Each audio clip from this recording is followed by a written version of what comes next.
Broadcasting live from the Business Radio X studios in Atlanta, Georgia, it's time for High Velocity Radio. Lee Cantor here, another episode of High Velocity Radio, and this is going to be a good one. Today on the show, we have Tiffany Slowinski, and she is the CEO of Team Spark Advisors. Welcome. Hi, Lee. Thanks for having me. Well, I am so excited to learn what you're up to. Tell us about Team Spark Advisors. How are you serving folks? Yeah, so with Team Spark Advisors, I help business owners put the right people in the right seats. So I use data and analytics to look at who somebody is naturally and are they aligned in the right role. And then once we have them in the right role, how do we best work with that person? How do we communicate with them? How do we motivate them in a way that's going to serve them to maximize their productivity and keep them happy and serving your company longer and longer? So what's your backstory? How'd you get involved in this line of work? So I was actually a client first. So Culture Index is the tool I use, and I was a VP of sales at a national magazine franchise, and we started using Culture Index to bring in the right franchisees who were going to be these great salespeople who were hunters who could go out and close business and sign on new partners easily, who was made to do that. And so this made my job so much easier when I realized that there was a tool we could use to help align people into these roles. And then also, how do we build out the staff around them? These people who are often great at sales were not the most detail oriented, weren't the best at follow up and documenting and taking care of clients. So who else did we need in that equation to make sure that once we got a new client in, that they were going to be happy and stay with us? And so I have a background in psychology, and I became so enamored with how well this was working that I eventually left that position to start Team Spark Advisors and help companies use the Culture Index to do what it had done for me. So what were you doing before Culture Index? Was it kind of like gut feeling? Like, how were you assessing people prior to working with Culture Index? Yeah, a lot of gut feeling.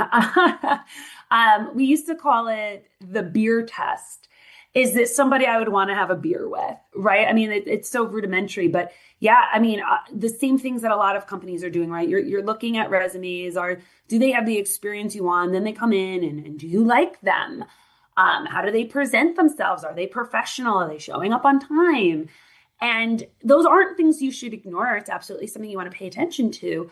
But what I learned through my experience with Culture Index is that social people are 4 times more likely to get hired for a position, regardless of whether or not they're more qualified.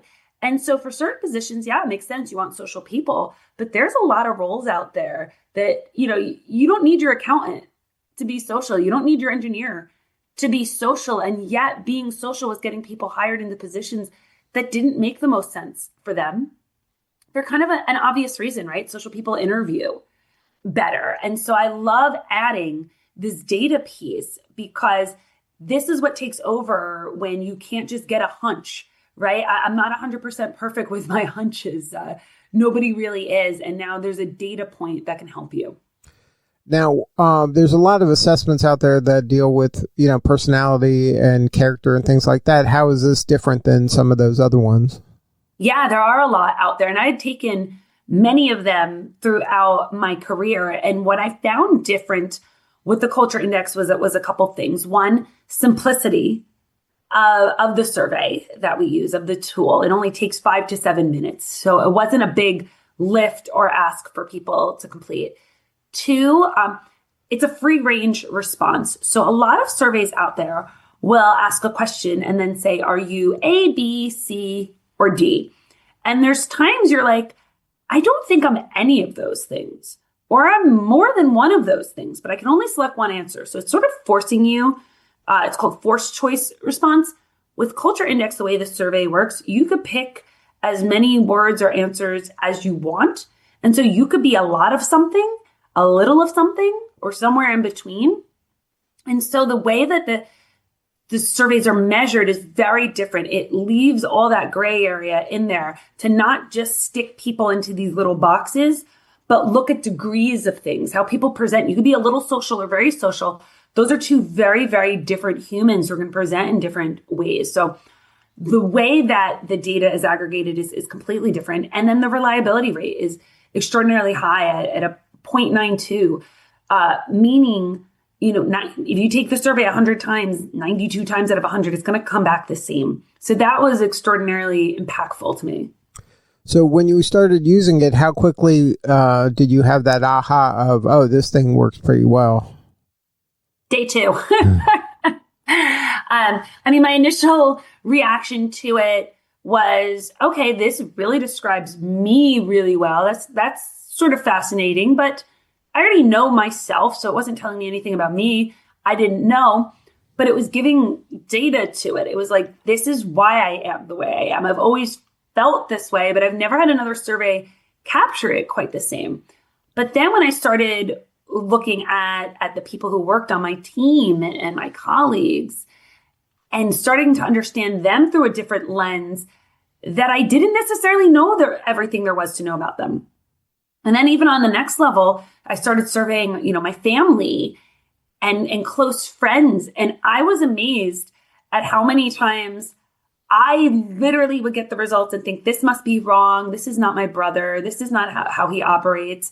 And I would go through the results with him and he'd be like, that's exactly me. And I'm like, how have I known you for 43 years and not known this was you? Even people close to me in my life. So that was really my aha moment, literally within a day or two. Now, when you're kind of getting these results, how does that kind of fit into the culture of the given organization? Because, do you have to now modify the role based on the results, or do you get rid of the person based on the results? How do you make this actionable?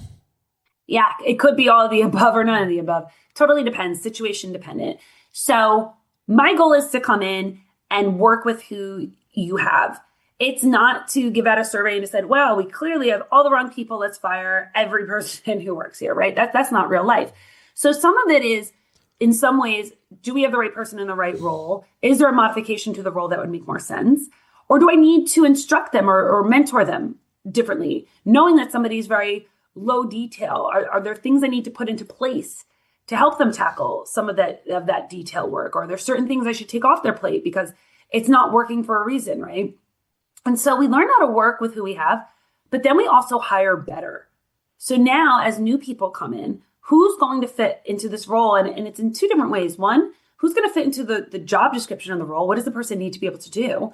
But then also, who's going to fit in based on the personalities of the other people on the team? Who are you reporting to? Who's going to work best with me is different than who's going to work best with you, Lee. And so knowing the dynamics of who else is there will also help me guide my advice on who to hire. Now, does the advice kind of trickle down to, this is how we write this ad to attract the right person? Do you help in that area as well? Or do you just say, okay, you need a less social person here and a more detail-oriented person here, and then good luck?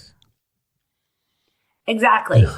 No, you want to attract the right people, right? So even in the ad process, there's words we can use, right? So I help with that.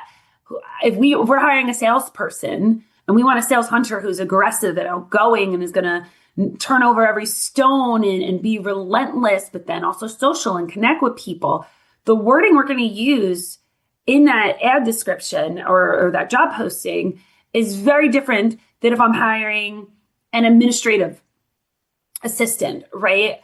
So yes, absolutely. You want to attract the people you need. And, I had one client who was hiring, it was a small business, right? And so he called the position business development / administrative assistant. And I was like, okay, I need some clarification here. What exactly is that? And he's like, well, I need an administrative assistant, but we go to trade shows. So I need someone to go to the trade shows with me. And I said, okay, well, how often do you go to trade shows? And he said 2 or 3 times a year. I said, you need to hire an administrative assistant. The second you throw the word business development on there, you're attracting a bunch of salespeople.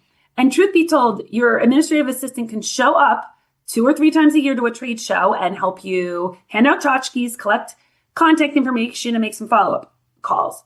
But if you hire a true business development person, they're going to make a lousy administrative assistant for you. So there is a lot of that sometimes really figuring out these roles, because particularly in smaller businesses, there's times you wear a lot of hats, but what's the hat that's going to make the biggest impact? For his world, it was having a better administrative assistant was by far going to be more important to his success than getting someone who's super good at standing at a trade show. Now, when you work with your clients, are they primarily, you mentioned earlier that your background was in franchising. Are your clients mainly in franchising, or are there business people, entrepreneurs of all shapes and sizes? I work with all different industries. This is not franchise exclusive whatsoever. I love working with sales teams as well. But I mean, this is something that can apply to all businesses. All businesses need the right people. I've yet to meet a business who said 100% of my staff is perfect. Couldn't ask for anything more from anybody. And then, so what's kind of that pain that a person's having right before they contact you? Are they just having trouble hiring people? Or are they having a lot of turnover? Like, what is the symptom that they may need help in this area? Yeah. So sometimes it's turnover. I'll have people call me when they'll say, I've hired 2 office managers in the last 6 months. I'm so frustrated with this. Or I'll have people who are in a growth mode and they know they got to bring on a lot of people. Or there's company culture issues. People aren't getting along. There's growth issues. They can't get the right people in leadership. And so they're battling with them because they don't have visionary people. So it really depends on the business and what they're trying to achieve of where do they need this. Now, I know in business, a lot of times people, are, as soon as there's a fire, they look to solve the problem. But I would imagine that in this regard, in the work that you're doing, just taking the temperature of your team would be a good idea, and just getting some sort of a baseline of what everybody is, no matter how well your team's doing, because these are the things that if there could be some quiet quitting, there could be some people in the wrong roles that are frustrated, that have a foot out the door you may not even be aware of because they're not, well matched to whatever the work they're being done. So I would think this is something that everybody would benefit from using, but they probably don't proactively use your service until something, bad's going on or they need to. Yeah, Lee, you get it 100%. So that is part of what I do too. I have measures where I can look for disengagement, probability of quiet quitting, right? Stress. Are people getting burnt out? That is all part of this as well. And so you could have the right person, but if they're under the wrong leader, if they're not being treated the right way, those are also things to look for and get ahead of. You don't want somebody and a lot of times, like when you'll do an exit interview, they'll just kind of give you the simple answer. Oh, I found a position for more money. Well, what made them start looking for that position to begin with? There was already a problem. The number one reason people quit their jobs is their direct report boss. The number 2 reason people quit their jobs are their colleagues. So people really quit people. Sure, people want more money and all those things as well. I'm not recommending you underpay your team. But the biggest motivators that lead for someone leaving their position and going somewhere else is they don't like who they work for or who they work with. And so getting an early read on that absolutely can help change the game. And it doesn't mean, oh, this is not the right boss. Okay, well, we've got to fire them. No. But are we communicating the right way? Just sometimes even just understanding this is a person who doesn't want to be micromanaged. They want more autonomy. Give them a little freedom. And having that in your head, or knowing, okay, I've got to compliment this person more. They really are going to thrive off of that. There's little tweaks you can do that can help improve the environment without making a major modification on your side either. Now, everybody is always kind of searching for these A players and surrounding themselves with A players. Obviously, everyone can't be an A player in everything. And I would imagine the bell curve tells you how many A players there are, just in general. So how do you kind of identify the A players in your organizations, or at least put the right people in the right seat until you can find the A players? Yeah. So there's other tools we use within Culture Index to help us identify what does an A player look like here for this role.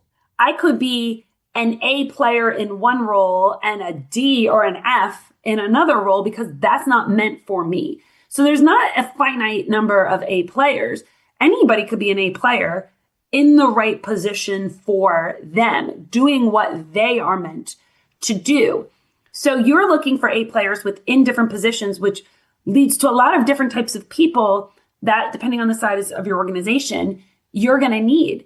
I like to say there's no wrong people, just right people for right seats. Everybody has something they're good at. Everybody in this world has a place that they belong. And I also view this in a humanitarian way. When you set somebody free, sometimes they're free to go do something where they're going to be happy, where they're going to excel. Nobody wants to come to work and lose every day and be stressed out every day and not be able to hit their mark every day.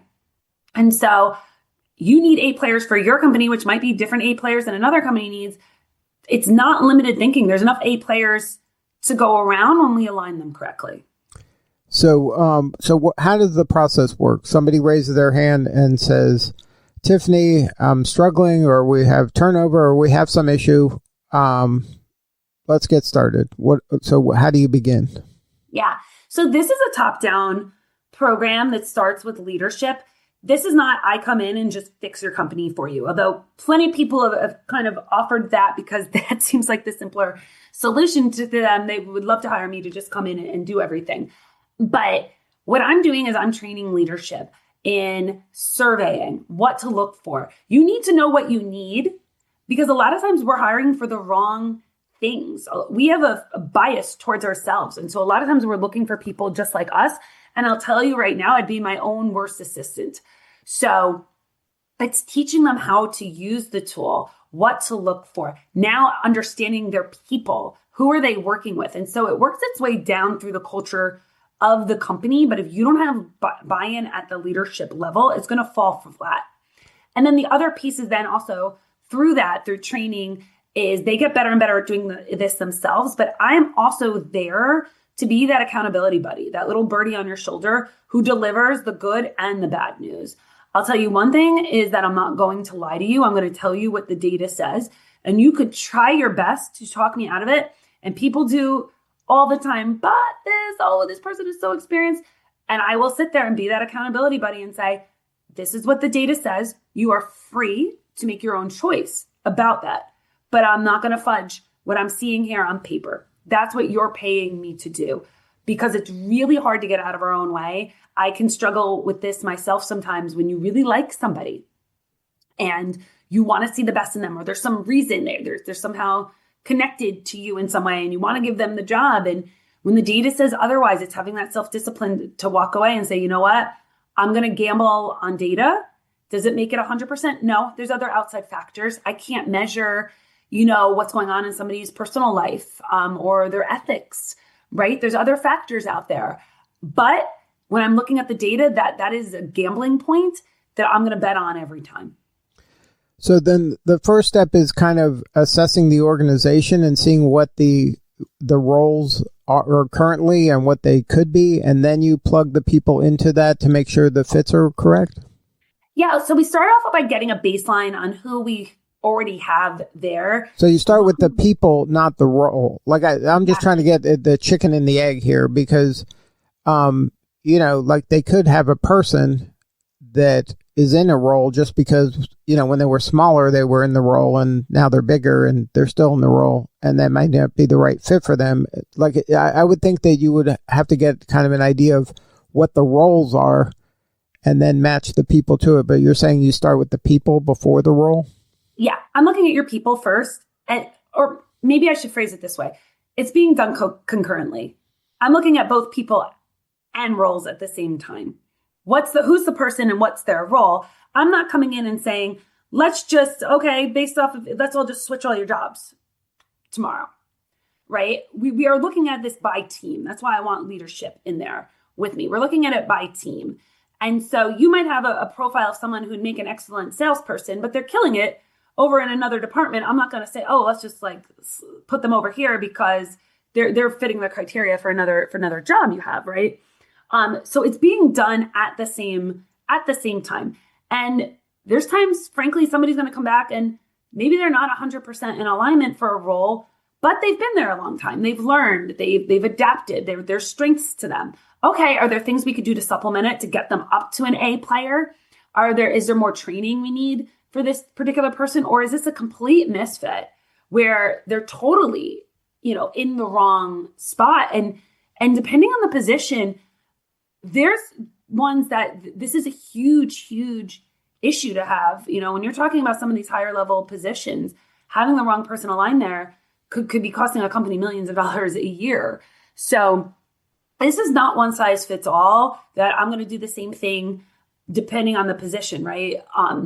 It really is individualized and looking at, all right, what's going on right now in that company? What's the most important pieces we have to get to first? And where does it make sense to make changes? And where does it make sense to focus on optimizing who we have at the moment? Now, in kind of today's working environment, everybody has to be kind of a salesperson to some degree. How do you kind of maybe coach up a person that maybe that's not their superpower, but it's necessary in today's business climate, especially in the smaller, leaner companies? How necessary is it to the role? Because I will tell you, having the wrong salespeople is really the number one factor that limits growth. These are the people who have to bring in your revenue, right? So coaching up, it's far easier to coach up somebody who innately has some of the traits of someone who makes a good salesperson than to try to take somebody who is absolutely not wired that way and tell them, okay, you got to go start selling too. So that's so much. So that if you're in any and every organization is a selling organization, that's kind of the first thing you have to triage, is to make sure you have the right kind of hunters on the team. Yeah, well, depending on there's different types of sales, right? Is this inbound sales, outbound sales? Is what, like, the word sales is thrown around pretty loosely, but depending, do you need someone who's cold calling and knocking on doors, or is this more of a relationship sale, people who are networking, or is this more of an order taker, people call in? Those are different people that could perform well in those roles. And then when you do the culture index, then you're able to kind of discern between those, maybe their subtle differences. So here would be an example. I work with a company that has a person who's really great profile of someone who's good at networking, absolutely relationship driven, lights up the room, knows everybody, will call somebody they knew from kindergarten without feeling weird, but not a sales hunter in that they don't like to ask for money. They're not big on contracts. They'll let people pay late. And when looking at, this person brings tremendous value to the organization, but is really struggling in some pieces of the role. And it's like, okay, put him where he's good. Throw him in more networking groups. Let him do that. But they've been trying for years and years to make this person good at collections, and he hates calling and collecting money. I'm like, grab one of your admin and throw them on that piece of it and let him just go out and meet people. He's great at bringing in the leads. That's where he's going to better serve your company than him trying, putting off all day that he's got to call these people to collect money. And now all of a sudden they're literally hundreds of thousands behind because he's just never seems to get around to doing that piece of the job. And that goes back to what you were saying, is aligning the talent with their superpower, and then just filling in the gaps where they might struggle with somebody else whose superpower is closer to whatever that weakness is in that individual. Exactly. And in this instance, he's strong enough in networking that this makes sense to put somebody else in and take a little piece of this off his plate. If he was somebody who just innately was terrible at all of this, then the decision becomes easier to say this is not an individual who belongs in this company. But he does have great strengths and has brought in a ton of business for them. So are we how many years can we sit there and pound on the you've got to do money collection thing before realizing it'd be far easier to just slot somebody else in to do that small piece of his job? So what's something that a business owner right now could take today to get more out of their team? Can you repeat that? I don't really understand your question. Is there something that our listener right now could do to improve their team, to get more out of their team based on, kind of the culture index and your expertise when it comes to just kind of wringing out the most value from the people you already have? Yeah. I mean, anybody listening out there, I'm happy to do a free phone call with you to go over your team, give you some data points on them. I believe in the data because this will show you who people are and it gives you a way to see it very clear. So happy to do that for any of your listeners, because once you have that data, whether or not you choose to, engage with me or not, I will give you information on your people that you're going to be able to walk away from and immediately have insights to ways that you can improve their productivity. Now, you mentioned that any business can benefit, obviously, from this type of information. Is there a size company that is in your sweet spot? Is there kind of an ideal client profile for you? I like to say a minimum of 10 employees. But truthfully, I once had a client that it was a solopreneur who just wanted to build his team correctly from the very beginning. So there's not a specific size.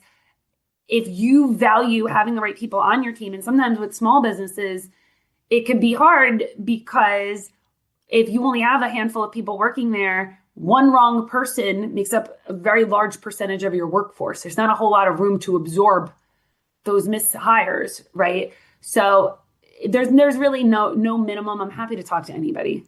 Now, do you work with kind of startups that are, just at the idea stage? And like you said, that they're, maybe they just got funding and there is a path, but they're just not there yet? Typically, I'm not working with them as much. I certainly am open to a conversation, but usually the companies I'm working with, like I said, have a minimum of about 10 employees. And so they've been around for a minute. Mm-hmm. And then if somebody wants to learn more, have a more substantive conversation with you or somebody on the team, what's the website? What's the best way to connect? Yeah, you can look me up at teamsparkadvisors.com, or I'm happy to connect on LinkedIn as well, Tiffany Slowinski. Well, Tiffany, thank you so much for sharing your story today. You're doing such important work, and we appreciate you. Thank you, Lee. I really appreciate you having me on. All right, this is Lee Cantor. We'll see you all next time on High Velocity Radio.